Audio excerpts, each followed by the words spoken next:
ओम अज्ञानतिमिरान्धस्य ज्ञानाञ्जनच्छलाकया चक्षुरुन्मिलितं येन तस्मै श्रीगुरवे नमः। श्रीचैतन्यमनोभीष्टं स्थापितं येन भूतले स्वयं रूपः कदा मह्यं ददाति स्वपदान्तिकम्।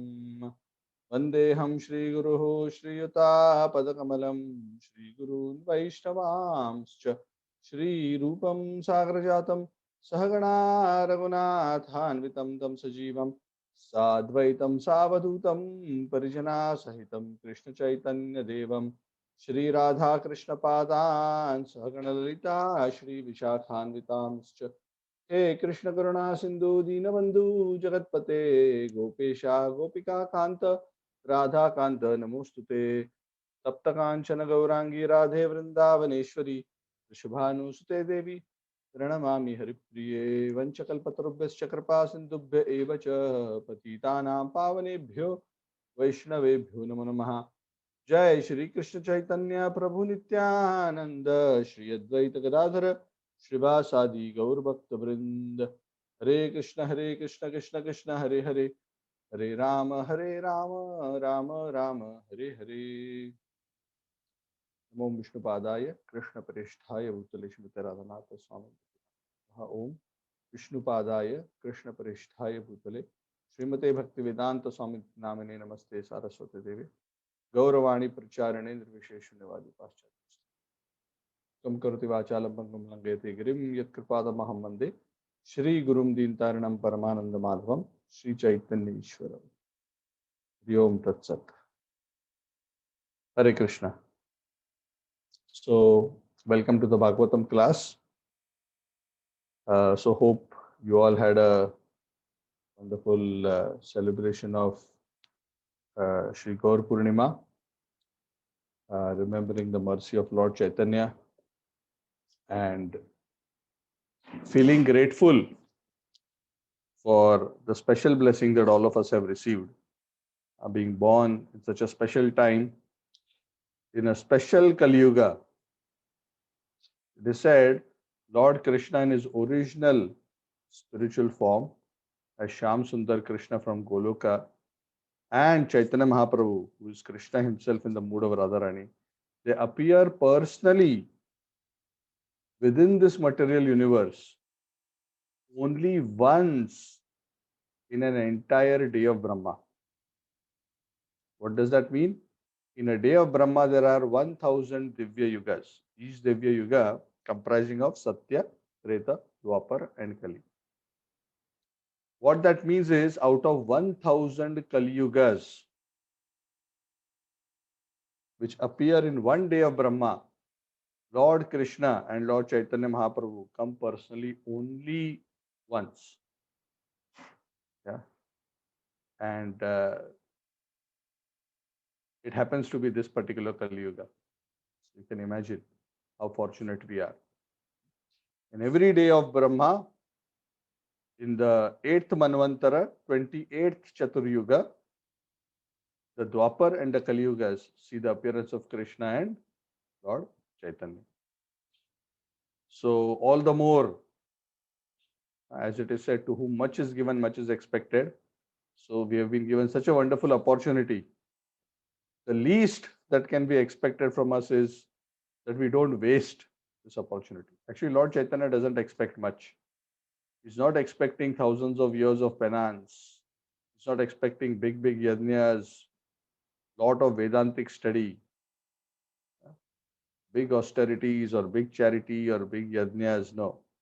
Lord Chaitanya simply wants us to accept with faith, with a desire to serve Lord Krishna, the desire to love Lord Krishna, accept the very simple yet the most sublime process of connecting to the Lord through the process of Nama Sankirtana, which is the Yuga Dharma that Lord Chaitanya came to give. And that is why the Srimad Bhagavat ends with the verse Nama Sankirtana Yasya Sarva Papa Pranashanam Pranami Dukkha Shamanastam Namami Harim Param. I worship that Supreme Lord Hari, Harim Param, who is worshipped by the most intelligent people through the process of the congregational chanting of Hari's names. Hare Krishna, Krishna Krishna, Hare Hare, Hare Rama, Rama Rama, Hare. And there are many, many shlokas like this throughout the scriptures. So all we need to do to make spiritual advancement and take full benefit of what Lord Chaitanya has come to give. Actually, Lord Nityananda very nicely summarizes when Lord Nityananda, who is Lord Balram himself, would go door to door on behalf of Lord Chaitanya to give this message of Yuga Dharma to everybody. All he would request is the people in general, just accept Krishna as your Lord and Master and chant his holy name. Bolo Krishna, bhajo Krishna and karo Krishna shiksha. You worship Krishna by chanting his holy names. Bolo Krishna and you bhajo Krishna and karo Krishna shiksha. Whatever chanting you do and whatever worship you do, you talk to others and help others also do the same thing. That is all that is needed in Kali Yuga. That is the mercy of Lord Chaitanya. That through such a simple process, one can actually achieve that goal which took so much effort in Satya Yuga, Treta Yuga, Dwapar Yuga. Trite yadhyayato Vishnum Tretayam yajato makai Dwapare Paricharyayam Kalau tad Hari Kirtanar.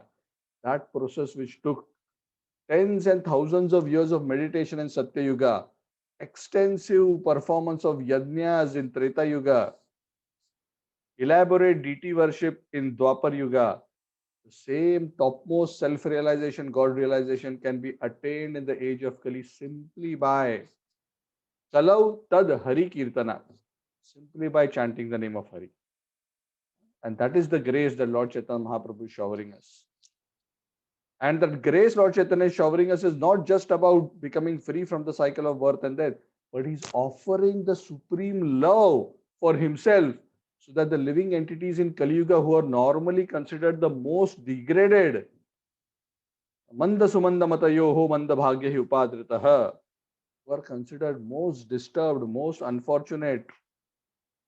Generally, Kali Yuga people are considered hopeless for spiritual advancement. But to the most hopeless, he is giving the highest hope by bringing the price of the highest so low that simply by accepting on faith and accepting and chanting the holy name with faith, Krishna is willing in this Kali Yuga, in the form of Lord Chaitanya, to give us the highest. That is the beauty. And that is why it is said, those who even after having received this good fortune, fail to receive it, all we have to do is receive it. Correct? If somebody comes and says, I want to give you 10 million ringgit, what do we have to do? The least we have to do is at least accept it. Right? If you say, no, I'll not even accept it, then even if somebody wants to give, how will we be able to receive it? So if you are simply humble enough with some faith to accept this gift of Lord Chaitanya through, and that acceptance is very simple, that acceptance is accepting this prem prayojan, this goal of love of God that Lord Chaitanya Mahaprabhu is preaching, and to work towards it in the very, very simple process of the congregational chanting of the holy names. Hare Krishna, Krishna Krishna, Hare Hare, Hare Rama, Rama Rama, Hare Hare. So this very simple process, one can achieve the supreme perfection. Srila Prabhupada would often tell his disciples, Chaitanya Mahaprabhu is so kind. All you have to do is accept with faith Krishna and his teachings and chant regularly the Hare Krishna Mahamantra throughout your life. If you follow the principles of Krishna consciousness, if you follow the 4 regulative principles and chant 16 rounds of the Hare Krishna Mahamantra, then you will be guaranteed that at the end of this life, you can achieve the topmost destination of Krishna Prem that Lord Chaitanya has come to give. So that's the wonderful fortune. So hope you all are enthused and inspired by observing Gaur Purnima, and we hope that all of you have received the blessings of Lord Chaitanya. So I'll continue to today's chapter. Today's chapter, we are continuing on our journey on the third canto. We are entering the 17th chapter. This chapter is entitled Victory of Hiranyaksha over all the directions of the universe. Now, this chapter is relatively small in terms of number of verses, some 30 odd, but even in terms of the plot, it's not a very philosophical chapter. There is more a narration. So it's not very long. And in that sense, we probably do not require a very long time to discuss it. The background of this chapter is that it is a continuation of the pastime that led to the appearance of Lord Varaha. If you recollect, in the previous chapters, it is Lord Brahma being questioned by the Devatas. Why is there so much darkness spreading in the universe? We are so worried. And Brahmaji, in response to the question by the Devatas, starts narrating this beautiful pastime of how once the four Kumaras went to Vaikuntha, how they were stopped by Jai and Vijay, and how all chaos broke loose at the door of Vaikuntha. So it looks like, up to the door, there is still problems. Once you enter the door, probably there is none. But up to the door, there were still problems. There was still discord. Of course, through the will of the Supreme Lord, because the Lord had a very special plan. So we discussed how these four Kumaras, they cursed Jai and Vijay, that you're not fit to be in Vaikuntha because you have the vision of friends and enemies. We curse you to go down to earth. And then we know how the Lord intervened. He settled the matter. Both parties were repentant, the four Kumaras as well as Jai and Vijay. And eventually the Lord revealed that actually no need to be morose, because all this has happened by my desire only. Otherwise, how can my doorkeepers of Vaikuntha, who are my eternal associates, get into such a difficulty? Will I ever allow that? So definitely there is a very special plan behind this arrangement. And the Acharyas explain that the plan of the Lord was that he wanted to appear on the earth and display pastimes, and especially wanted to enjoy the pastimes of fighting. The Lord likes to enjoy all kinds of experiences because the Lord is the summum bonum. All kinds of desires that we have, the Lord has unlimitedly. But of course, he doesn't fulfill it in a material way. He fulfills it in a spiritual way. So the Lord wanted to have that experience of fighting for expanding his pleasure. But who in the material world can challenge the Lord? The Lord arranged it in such a way that his own associates will take birth on earth to fulfill his desire for having this kind of a pastime. And that is why this whole episode was arranged, so that this cursing would happen and these Jai and Vijay would descend on the earth and participate in the pastime. So it was all the Lord's plot. And Brahmaji explains this to the Devatas and says that these two, Jai and Vijay, are the ones who have taken shelter in the womb of Diti. That Kashyap and Diti, when they united at an inappropriate time, two demons were supposed to be born, but these two demons are actually Jai and Vijay. So this chapter begins with Maitreya explaining that the Devatas, once they heard this story and understood who this Hiranyaksha and Hiranyakashipu are and why this darkness is coming, they became free from their fear. Okay, that this is Brahmaji who is telling this. Brahmaji, who has appeared from Lord Vishnu himself, he knows everything perfectly. So if this is the background, then probably we should not worry, because it all seems to be the arrangement of the Lord. So all the Devatas dispersed and went back to their respective planets. Now Diti, as we discussed, was actually very, very distraught.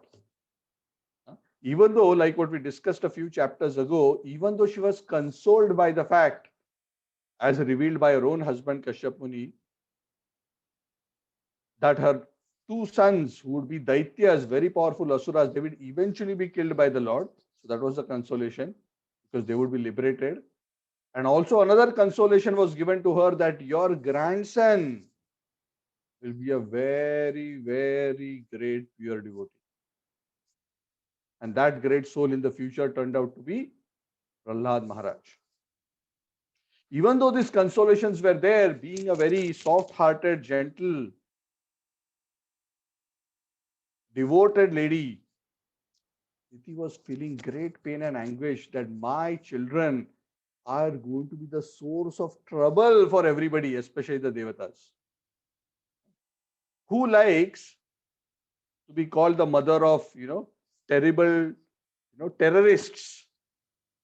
Nobody likes that they be called like that, isn't it? So she already knew that she is harboring two terrorists in her womb. So by her mystic power, she said, I will try to withhold the birth of these two children. And the scriptures say that she resisted giving birth to these children for 100 years. But eventually she couldn't hold it back for whatever reason. It's not described here. After 100 years, she gave birth to these two children. And these children were born as twins. Now, the Bhagavatam in the next few verses, or rather many, many next verses, subsequent verses, describes what happened as soon as these two children were born. See, the whole universe is actually very sensitive to what is happening. Many times we think that, the surroundings, nature, everything is not understanding what is happening. But in fact, the whole Prakriti is alive. Mother Nature is active. And of course, ultimately, the Lord is pervading everything. The whole universe is like one huge macro organism. So when these two terrible beings were born, the whole universe started reacting by displaying various inauspicious signs. We call that in common language as ill omens. Correct? There's the signs of omens that sometimes when we see something, the common omen we all hear about is, oh, when a black cat crosses our way, then that means something. So universe talks to us in various ways. Of course, I don't want to get into the details of that. I'm not an expert in that science. But nonetheless, there is a science, nonetheless, that the universe in various ways indicates to us auspiciousness as well as inauspiciousness. Those who are learned in this science are able to read from the signs in the universe whether something good is going to happen or something bad is going to happen. So when these two twins were born, it is said the universe reacted by displaying lot of omens which are considered actually inauspicious. What kind of omens? It is said that there were earthquakes along the mountains. So earthquake is considered an inauspicious sign. In fact, the scriptures say, very interestingly, that earthquake is a way in which the earth reacts to a lot of sinful activity. It's very interesting. There were fires in many places. There were inauspicious planets like Saturn, Shani, which appeared, along with comets. It is said the comets in the sky, appearance of comets is also considered, comets, meteors, is also considered inauspicious. There were huge winds which were roaring and hissing and uprooting gigantic trees. They were creating huge storms of dust. And it was a stormy wind which created huge clouds of dust. And many, many such signs are actually described. I'm not going to go through all of them. It is said that, jackals were yelling, dogs were crying, making a particular sound as if they were singing. Asses were braying loudly, and they were running around in herds. Cows were so terrified that rather than giving milk, they were dripping blood. And inauspicious planets like Mars and Saturn, Mangal and Shani, their power exceeded the power of auspicious planets like Mercury, Jupiter, Venus. In fact, the inauspicious planets were not only more powerful, they were moving in a retrograde motion against the good planets. By the way, if you're not aware astrologically, the last 1 year, there have been a lot of inauspicious planets with retrograde motion, especially Shani for sure. So it's very interesting, and we can see how much disturbance has happened over the whole world. So all these signs that the universe does, the universe reacts to various things, it indicates various things, it hints at various things. Just like the body, when it is about to become sick, how the body starts developing certain symptoms. Yeah, before a cold manifests, probably feel a bit of irritation in the throat. Or before a fever comes in, we may feel a bit weak and we may feel a bit sore in the body. So the universe also reacts to whatever the living entities in the universe do. And especially in places where a lot of sinful activities happen, a lot of these symptoms are actually seen. And when the devatas and all other living beings saw these kind of signs, they were all bewildered because they were so, all these signs were so overwhelming, they were so pervasive that practically everyone in the universe became fearful. They thought that these are signs. Is it indicating that the whole universe is going to come to an end? Practically everybody in the universe, it is said, other than the four sons of Brahma, Sanatan, and Sanandan, who knew exactly what was happening, they were fearless. But all others felt the whole universe is going to be destroyed. And then, in such a situation, these children were born. Hiranyaksha was the younger one, and Hiranyakashipu was the elder one. Now it is mentioned in one of the subsequent verses that even though they were born as twins, the scriptures explain even though twins are born, they are not considered both of the same age. There is a elder and a younger even within a twin. So usually in common understanding, one would think that the one who comes out from the mother first is the elder one because he's born first. And the one who comes in later is born second, so he's the younger one. But Shastras explain that actually it is the other way around. And in Bhagavad, it is explained here in one of the verses in this chapter that actually it is the other way around.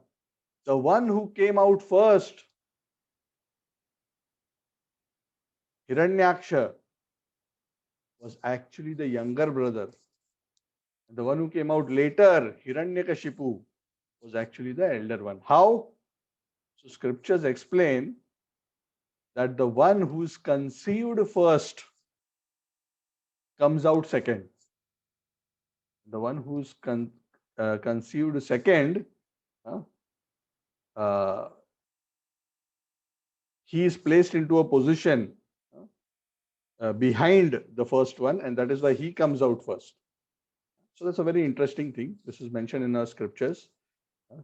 So please note this, even amongst twins, the one who comes out first is considered the younger brother. The one who comes out second is considered as the elder brother.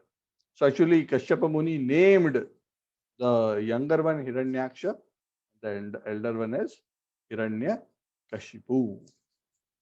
And these two sons, because they were not ordinary souls, they were actually Jaya and Vijay.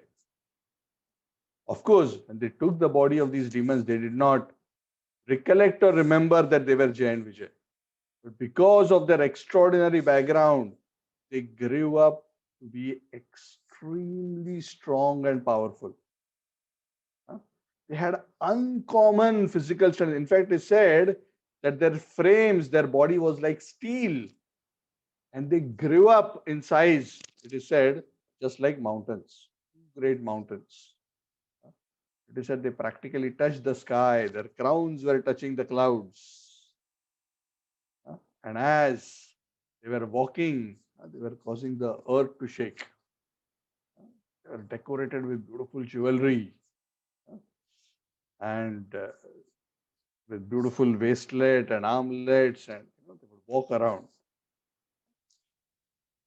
Hiranyaksha and Hiranyakashipu. And Hiranyakashipu later, it is just briefly mentioned in this chapter, the details are not given, that he pleased Lord Brahma later, and by the grace of Lord Brahma, he achieved very, very great power. In fact, he got a blessing which practically made him immortal without actually getting the blessing of immortality. So this episode is discussed in great detail when we'll discuss the pastime of Hiranyakashipu, Prahlad and Narsingadev in another canto. But here it is essentially hinted in brief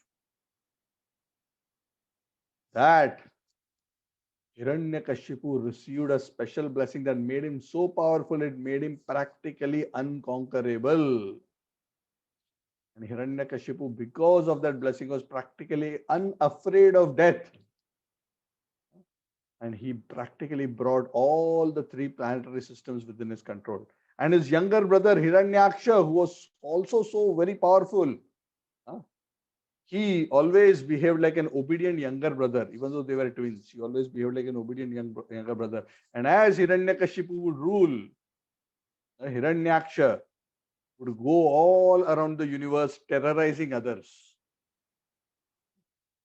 So he was the one who, like a gunda, go around troubling people and snatching their wealth and disturbing them, killing them. He took a huge mace, a huge gada on his shoulder, it is said, and he would travel. And this Hiranyaksha, he was a very peculiar character. First of all, he had a very bad temper. Very quickly he would become angry.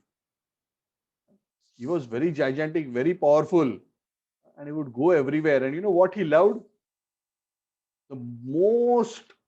The activity he loved most in his life was to fight.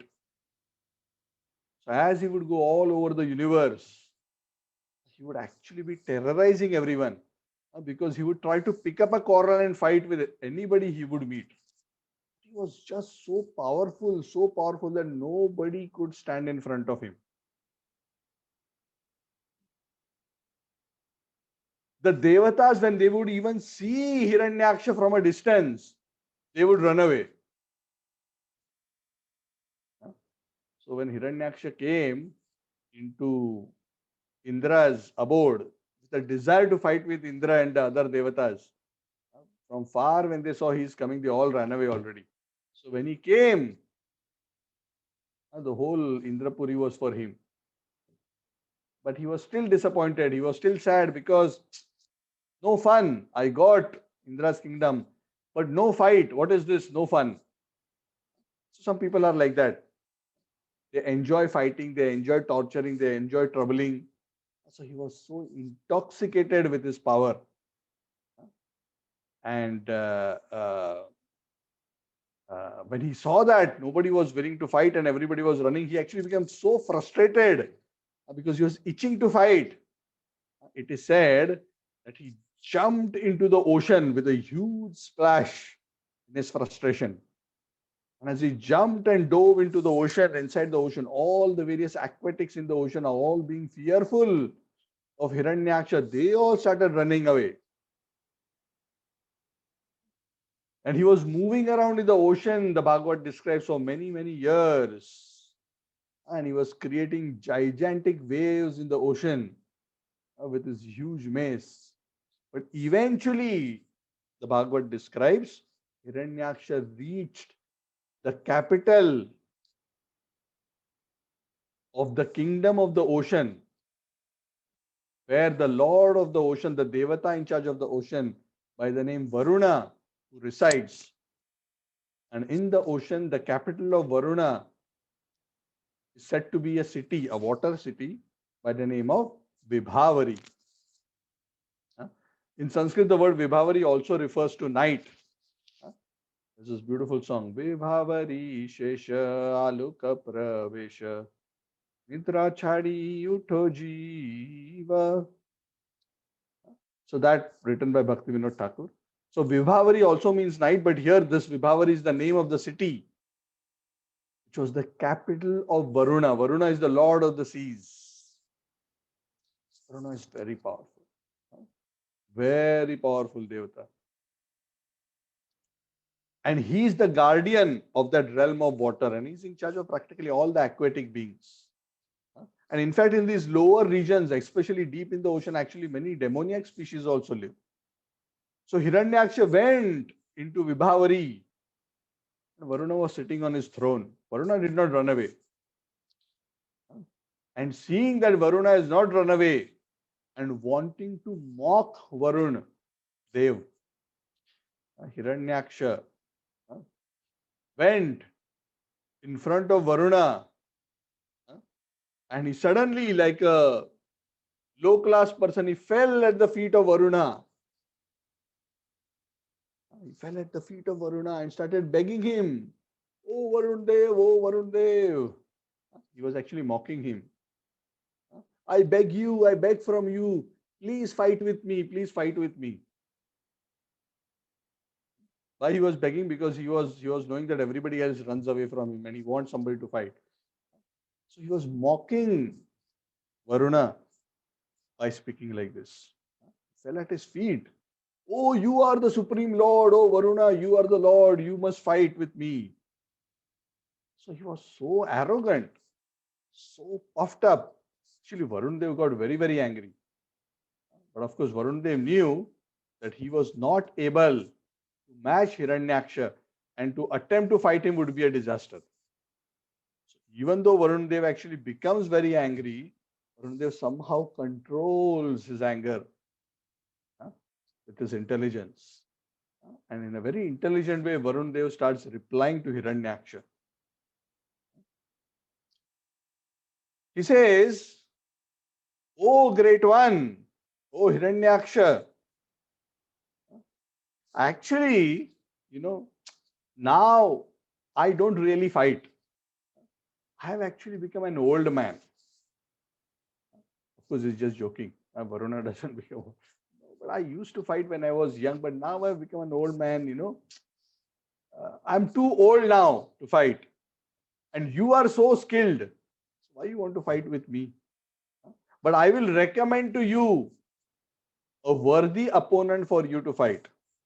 And that worthy opponent for you is the most ancient person, the Adi Purush, Lord Vishnu. He alone can give you satisfaction in battle. So, O chief of the Asuras, you please approach him.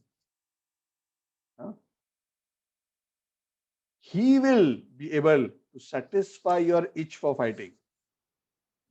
And Varun Dev went on to excite Hiranyaksha even a bit more. Because demons who are extremely proud like to be challenged a bit. Said, when you meet the Lord Vishnu in battle, your pride that you have will be crushed, because you will be slain and slaughtered by Lord Vishnu, and your body will lie down in the battlefield surrounded by a pool of blood and surrounded by dogs. Lord Vishnu incarnates to kill demons like you, and very soon he will also appear to kill you. So indirectly, Varun is hinting at the appearance of Lord Varaha to kill Hiranyaksha. So actually, when he says like this, actually Hiranyaksha gets very excited. Rather than actually being offended, he says, "Oh yes, finally everybody is running away. Nobody wants to fight. finally there is somebody, at least as a recommendation, whom I can fight with. So this is what false pride does. False pride sometimes makes us so oblivious to the reality that we think that we can actually conquer even God. So actually, in that way, this chapter actually ends, where Varuna, in this way, incites Hiranyaksha that he should look for Lord Vishnu to fight. So this chapter is not long. Actually, it's 31 verses. Very simple. Summarily, this is the story of Hiranyaksha and Hiranyakashipu, who were terrorizing the universe, and how Varun Dev encouraged Hiranyaksha to actually fight with Lord. So I'll take a pause here. Any questions, any comments?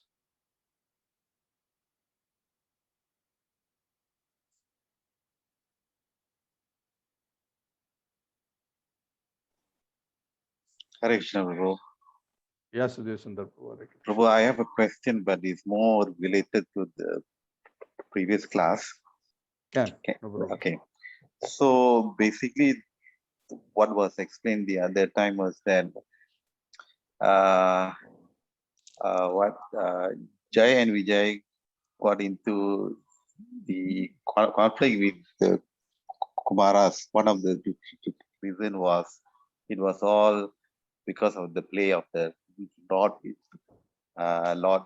Vishnu itself.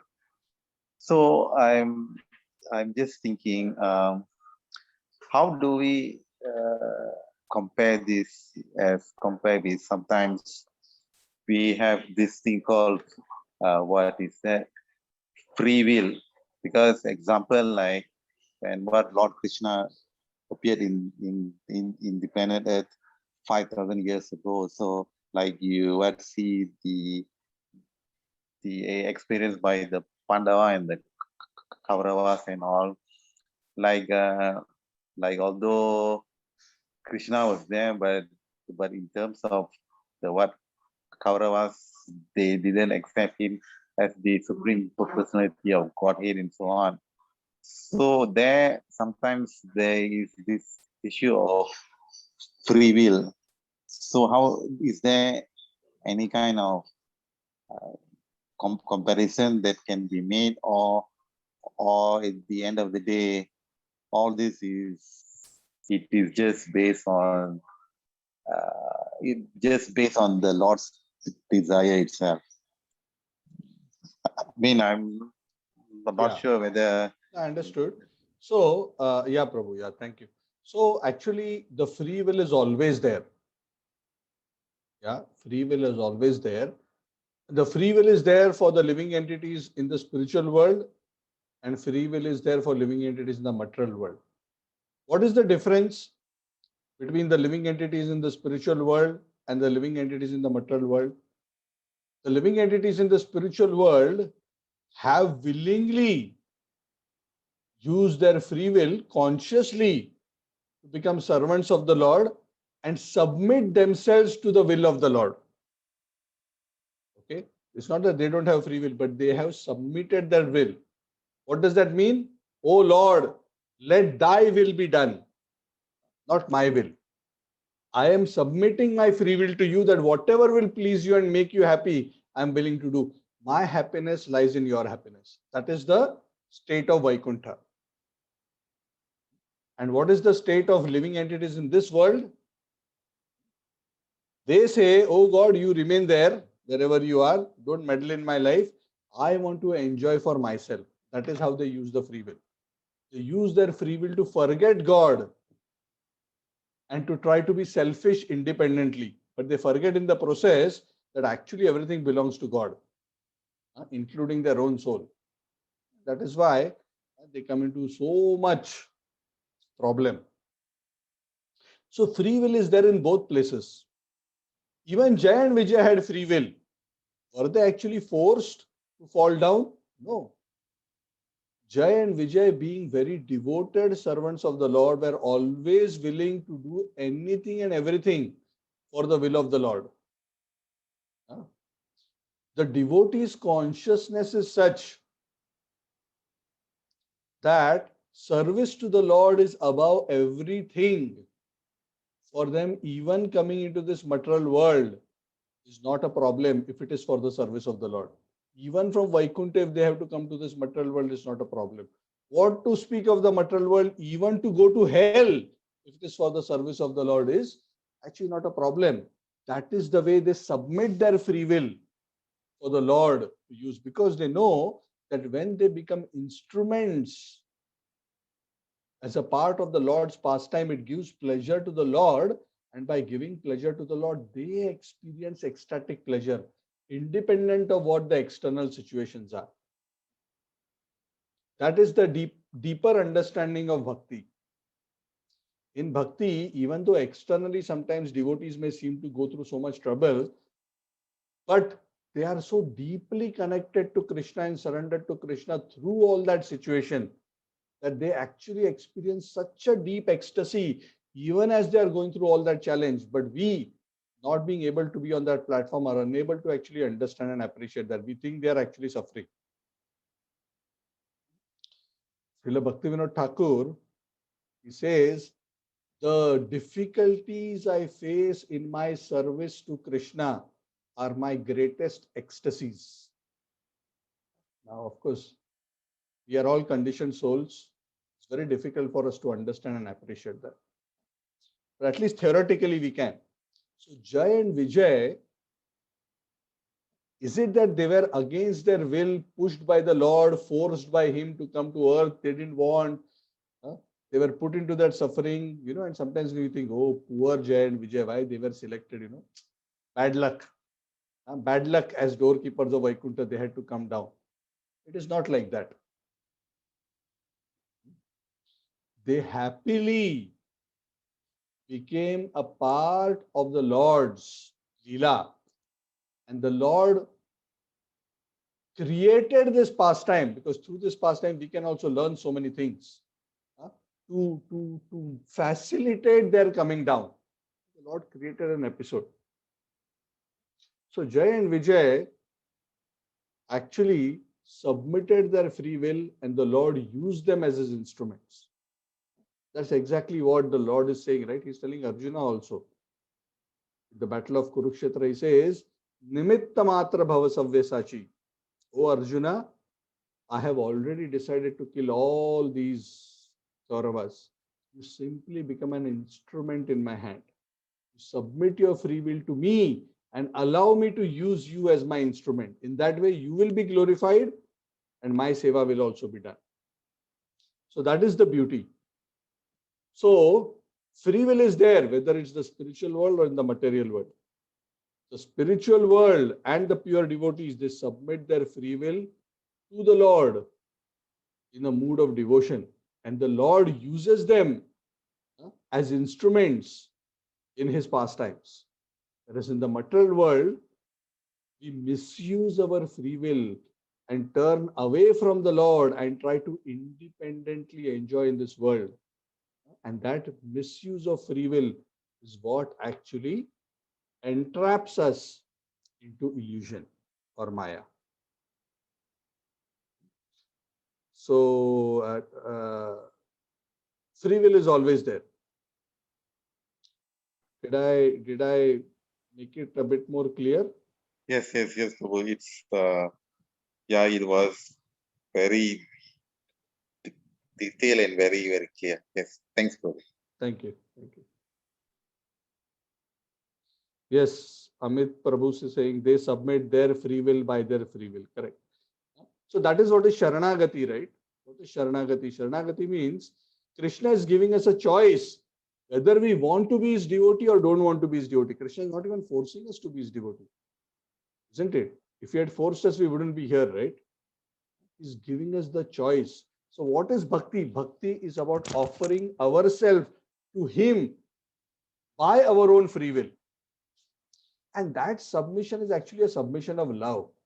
It is not a surrender like an enemy surrendering to another party who has defeated him. No, it is not that kind of surrender. It is a surrender of love. Yes, correct. In a loving relationship, the lover and beloved both surrender to each other with a spirit to serve each other. And in that surrender, there is so much of beautiful experience. So that is the nature of bhakti. Atma nikshepa. Anukulasya sankalpa pratikulasya varjanam. Atma nikshepa karpanye.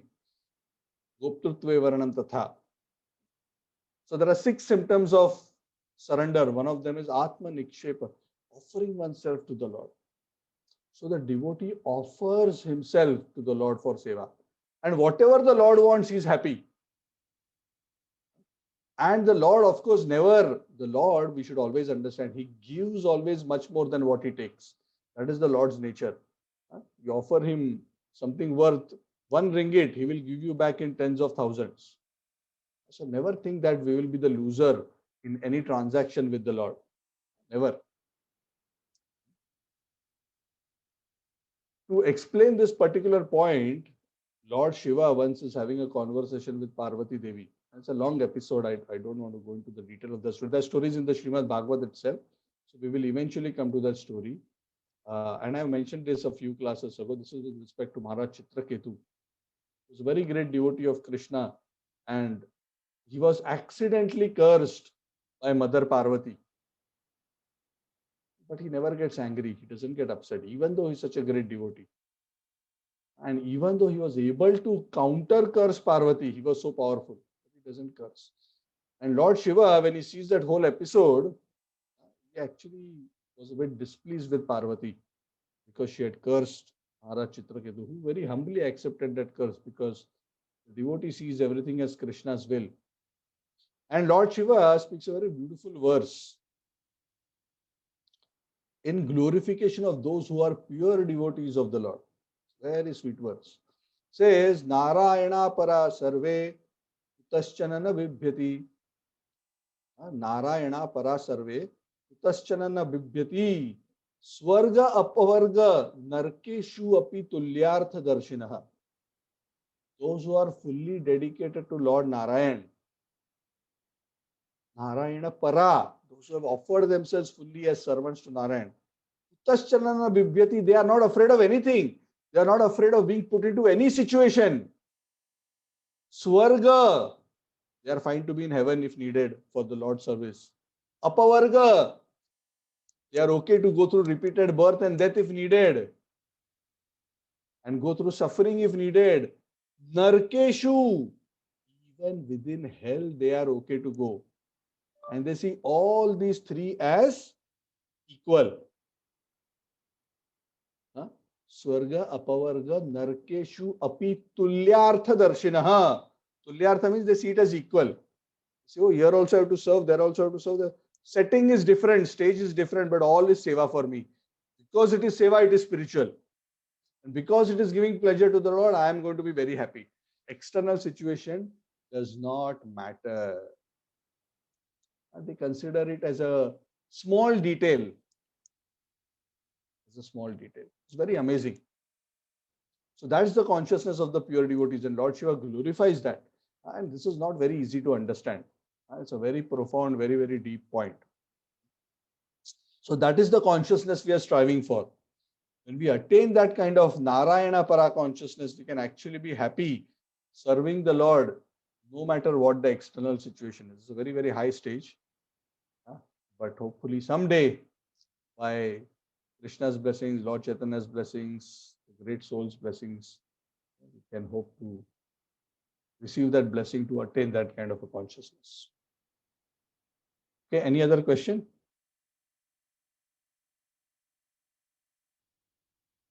On any topic, actually, you can, if it's not on this chapter, if you have any other question in mind, we have some 8-10 minutes. If you have, then we can address.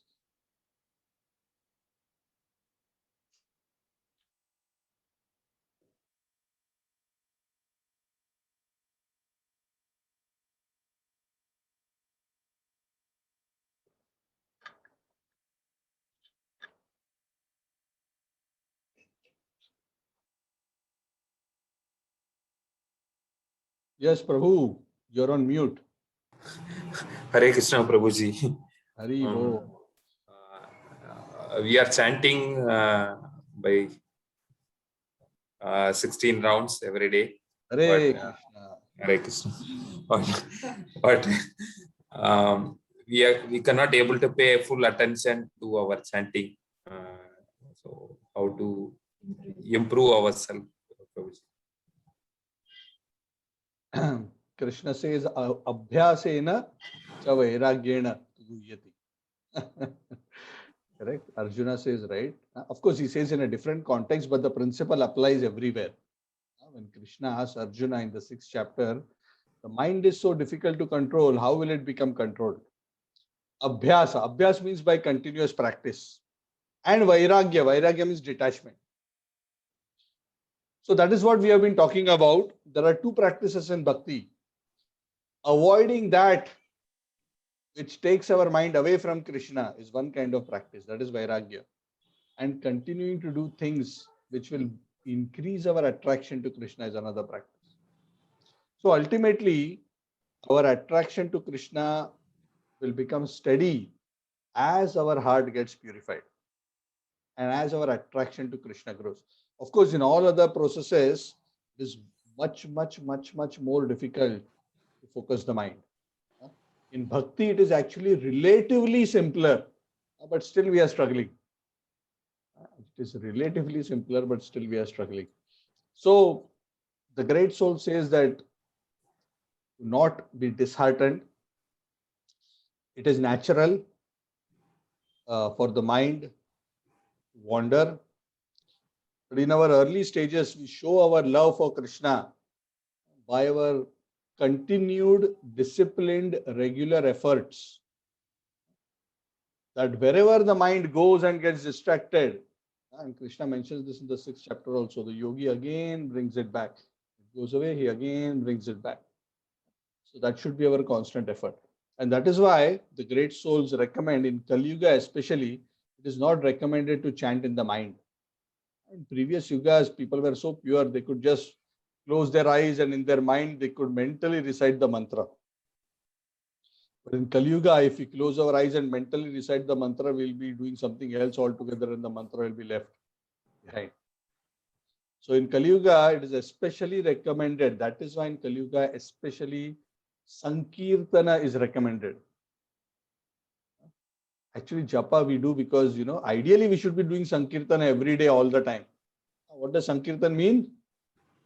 Together, many people come together, loudly chant. And not just chant, jump and dance and raise your arms and chant. In that situation, it's very difficult for the mind to go anywhere else. That is why that process is recommended in Kali Yuga, because Kali Yuga is Manda Sumanda Matayoho. But unfortunately, that is not something we can be doing all the time, every day for our 16 rounds. So that is best. But otherwise, when we sit down to chant, the great souls recommend that if you are finding it difficult to focus, then we should try to chant louder. Ideally, typically japa is done as upamshu. Upamshu means softly, just loud enough for us to hear. But if we feel that our mind is still getting distracted, then the solution is to chant louder. Hare Krishna, Krishna Krishna, Hare Hare, Hare Rama, Rama Rama, Hare Hare. So there are many ways. Sometimes it is said that some people, they prefer to put Prabhupada's chanting in the background and chant. Some people like to sit with other devotees and chant. So there are many ways in which one can inspire and create the right environment, be able to take shelter of the holy name. So whatever works for you, you can do. But the key point is that it is a reality that focusing our mind on Krishna's name is not easy. And that is actually a very humbling experience, that Krishna, who is the most attractive, Krishna whose name is not different from him, we are not attracted to him. We are not attracted to his name. And that is the sad state for residents of Kali Yuga. That is exactly what Lord Chaitanya Mahaprabhu says in the first verse of Shikshashtaka. Not first verse, sorry, second verse of the Shikshashtaka. Nam namakari bahuda nija sarva shaktis tatrarpita niyamita smarane nakalaha etadrishi tava kripa bhagwan mamapi durdaivam idrisham ihajaninanu ragaha. Oh Krishna, you are so kind, you are so merciful that you are fully present within your name and you have invested all your potencies within your name. And you have not even put any strict rule and regulation to chant your name, your Nama. Especially the Hare Krishna Mahamantra can be chanted by anybody at any time. Clean, unclean, qualified, unqualified, sober, not sober, in any state, at any time, one can chant the Lord's holy name. But it is so unfortunate, oh my Lord, even though you have made yourself so easily available to everyone, I have no attraction to chant your name. So Chaitanya Mahaprabhu is praying like this. Of course, he's just expressing the mood of a sadhaka like us, that we want, but we are unable to get that sincerity. So what is the way out? Practice. If we keep the association of devotees, if we keep hearing and chanting in the association of devotees, gradually the name will purify our heart. And as the heart gets purified, our distractions will gradually reduce. That is the symptom of advancement. Gradually the distractions will reduce and gradually we'll be able to become more and more absorbed in the Lord's name. So please continue with great enthusiasm. You and your family are all very wonderful examples of devotees very nicely engaged in Krishna consciousness. Santanam Prabhu, Veena Mataji and family, they were in Kuala Lumpur for many years. They were attending our classes. Now they are in Chennai. They are connected to the temple in Chennai and doing wonderful practice as well as seva of prachar, of helping others to become Krishna conscious. So that is the great blessing. The great blessing is, even though we may not be able to practice perfectly, if we simply remain connected and make our best effort, Krishna says that I will give whatever you lack and protect what you have. So that is our great hope. So no need to worry too much. Just continue. And that is the beauty. The beauty of bhakti is that the bhakta never thinks, I will make it and I will achieve purity and I will go back to Godhead. I am going to go to the door of Vaikuntha and ring the bell and tell the Lord, I have come. That is not the consciousness of the devotee. You understand, right? Devotee is not a process of yes, I will do it. I will show and I will go and I will attain. No, that is not the process of bhakti. The process of bhakti is depend on the Lord, surrender to the Lord. And what the Lord says, Tesham aham samuddarta mrityu samsara vartmani bhavamina chirat partha maya veshta chetasa. Those who have surrendered and devoted themselves to me, I come and deliver them swiftly from the ocean of birth and death. So our hope of perfection is not our own endeavor. Our hope of perfection is that by our sincere efforts and the blessings of Guru and Krishna, that one day Krishna will come and deliver us from the ocean of birth and death. Because if we were to rely on our own effort, we will be here until many more Kali Yugas and we would still not have made it. Next Kali Yuga also will be discussing here. Prabhu, how to improve our chanting. So Krishna is very kind, and that is Krishna's promise, that he takes special interest. Those who take special interest in him, he takes special interest in them to deliver them from the cycle of birth and death. So that is our great hope. We have a very good boss and master who will make sure that he pulls us out. Hare Krishna.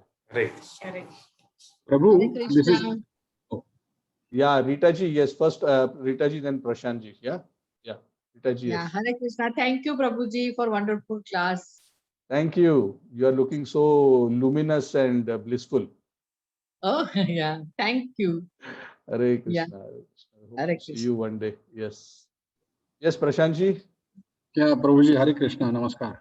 Namaskar. Namaskar. My question is about the curses, after which it sets a series of events.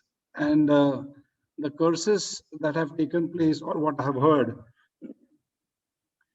has in the spiritual realm as well as the other one, is coming, and these curses are being given by highly elevated, highly evolved uh, souls, rishis, even the four Kumaras. Mm. And the cause or the very reason for the curse is anger.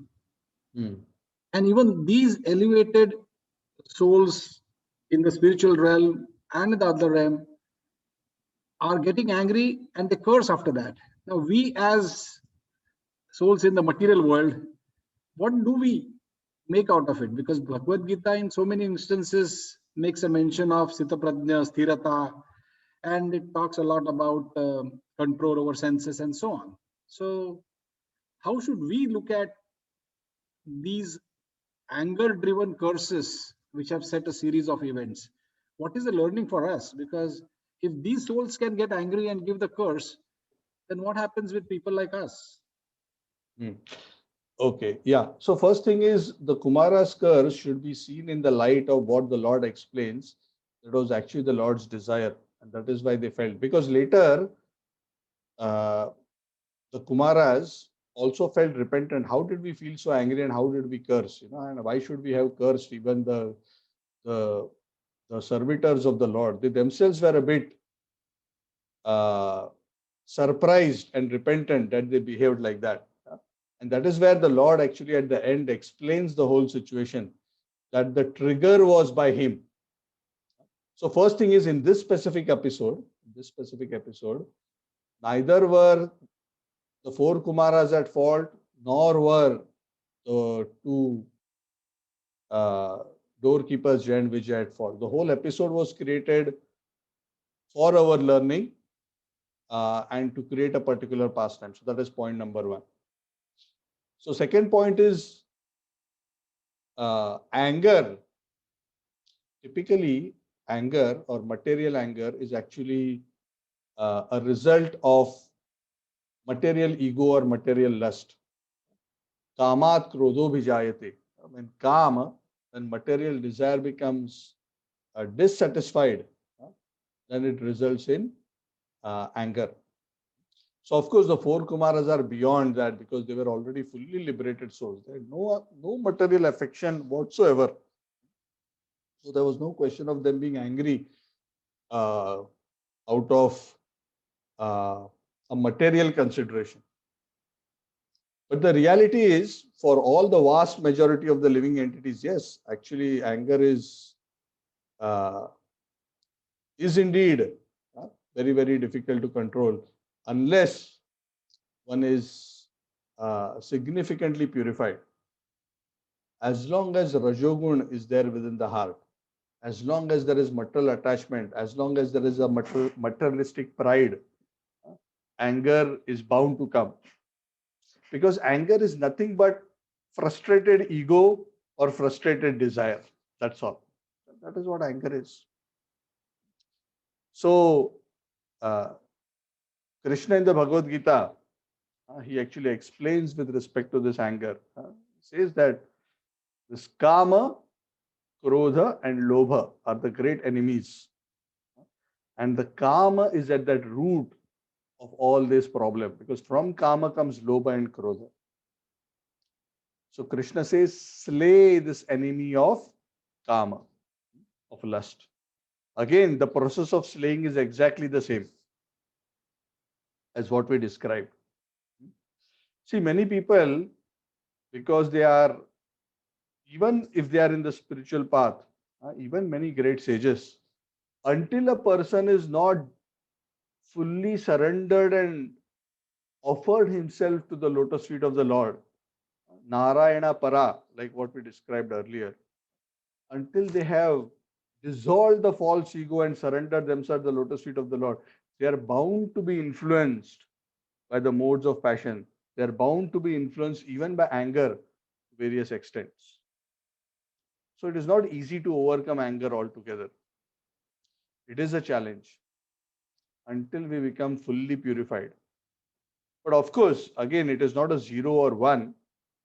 As we get purified, as we become more and more free from mode of passion and develop more and more the mode of goodness, our anger or our tendency to be angry will also gradually subside. That is why one of the symptoms of an advanced soul is that he is prashant. There's a very beautiful verse in the scriptures. Muktanam api siddhanam Narayan Parayanah Sudurlabho Prashanta Atma Kotishu api Mahamune. Prashanta means extremely calm and peaceful. Who's that person? Is that person who is Narayana Para, who is totally devoted to Lord Narayan. Kotishu api Mahamune, crores and crores of munis may be there. They will not be prashanta. They still may have some tendency to be angry. For example, we see Durvas Muni, right? He's so elevated, so advanced. But sometimes if somebody doesn't treat him well, doesn't respect him properly, he becomes angry. But those who are great devotees of the Lord, I just give the example of Maharaj Chitraketu. He was cursed by Parvati Devi. Even though it was not directly his mistake, he actually briefly said something, I'll not go into that story, which was actually not wrong, but it was perceived in an offensive way by Parvati and she cursed him. But he did not get upset or angry. He did not get egoistic. If Durvas Muni was in that situation, how would he have reacted? Perhaps not in the same way as Maharaj Chitraketu. Even though Chitraketu was a great king, but because he was Narayana Para, he was Prashanta Atma, thoroughly peaceful. One whose ego has been totally sublimated into a pure ego as a surrendered servant of the Lord. So that is actually a very elevated stage. For us at our level, we have to cultivate that purity. And in the meanwhile, scriptures say, in the meanwhile, Krishna says very beautifully in the second chapter of the Bhagavad Gita, he says, until you have transcended it, you must tolerate it. यानी anger आएगा, you will feel angry. Control, don't express. Krishna says in the Bhagavad Gita, whoever can tolerate the urges of the mind and senses and not go out of the control, either in the direction of greed or in the direction of anger, such a person can actually be happy in this world. Those who can tolerate. Shitoshna samasukha dukkadaha agama apainu anityastam titikshasva bharata, tolerate. So until the time that we are purified, what do? Yes, we cannot expect that by 1 year of chanting or 2 years of chanting, we would have anger, lust, greed will have disappeared altogether. No. Of course, our situation will definitely be better than what it was 1 year or 2 years ago. That we can say. But disappearing takes time. We have spent so many millions of lives in the material world. So meanwhile, we use spiritual intelligence. Krishna says, use spiritual intelligence and control this lust. And whatever disturbances come as we are getting purified, learn to tolerate them and not become agitated. Don't react in a way that will create more problems. So it's a gradual journey. But we see the example of Prahlad, Prashanta Atma, Maharaj Chitraketu, Prashanta Atma. So many wonderful examples we have. Janak Maharaj, Bhishma, so many amazing souls. So that is hope, but we have to keep working at it. Thanks. Thank you, Prabhu. Thank you very much. Hare Krishna. Hare Krishna. Okay, so it's already 10:10. Anything else?